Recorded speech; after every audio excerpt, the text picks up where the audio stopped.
Johnny. So now Undisputed is off the table. Yep. For now.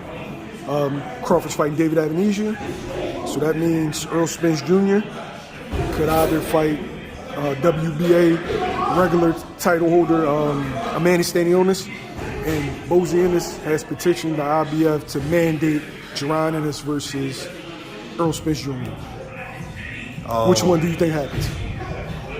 Which one I would want to happen, or what I think is going to happen? Give me both. All right, well, I want to happen, off of Fed, I would want to see Boots versus Spence and, the IBF. But what I think is going to happen is they're going to try to do the WBA, because I think the WBA try to put you guys versus Stanionis.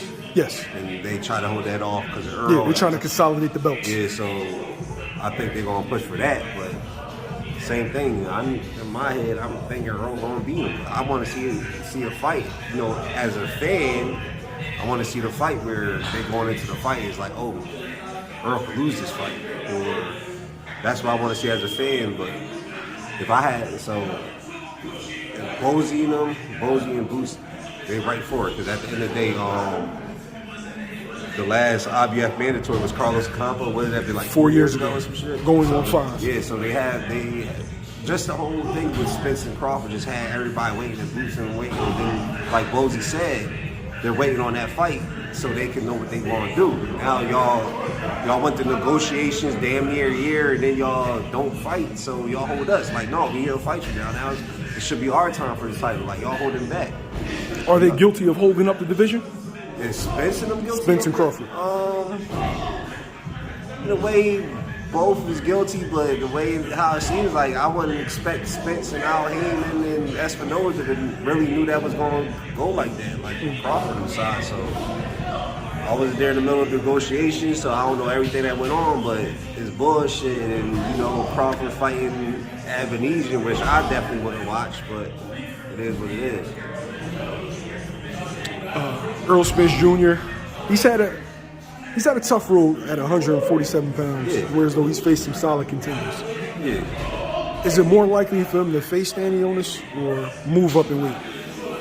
I think if they can make the date sooner, like if they can hurry up, do quick negotiations and make it like a December date or something like that, I can see him taking the fight to moving up. But if they have to stall out and that whole February, March shit, probably move up. But then it's the politics of the Charlos and stuff like that, because they in the same camp.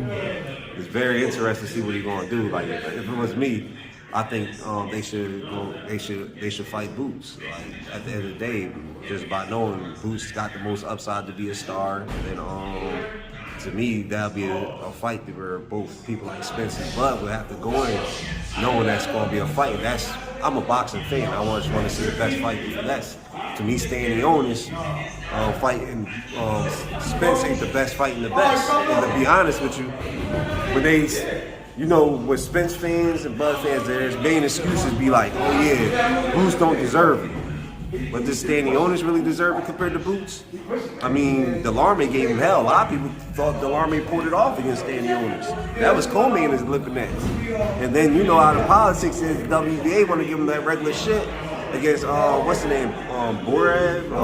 Butaev. No, Butaev won it first. Because Butaev beat Jamal James. He stopped Jamal James. So the politics have on the hands, but Bruce beat Lipinette. So if y'all, Spence managers want to be like, yeah, man, Bruce don't deserve it yet. So Stanionis deserves it?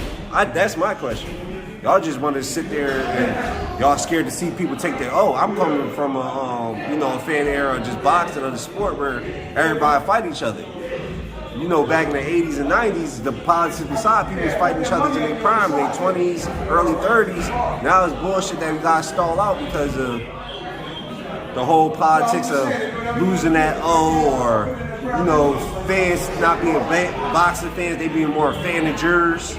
Like they so in love with the actual athlete who don't know the hell they are.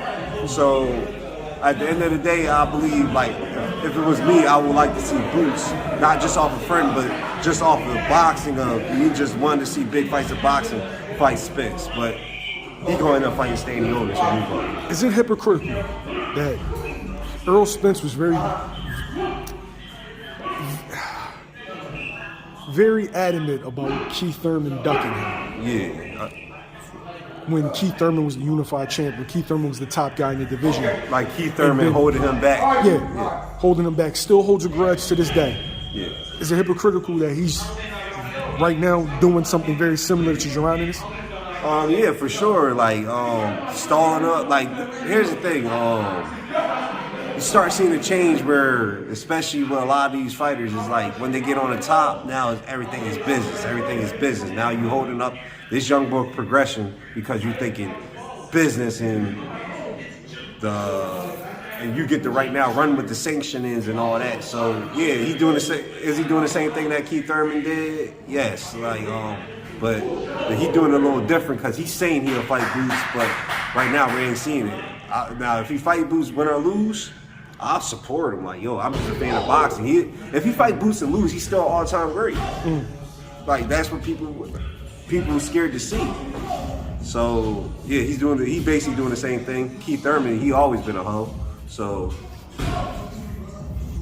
like, I get why people.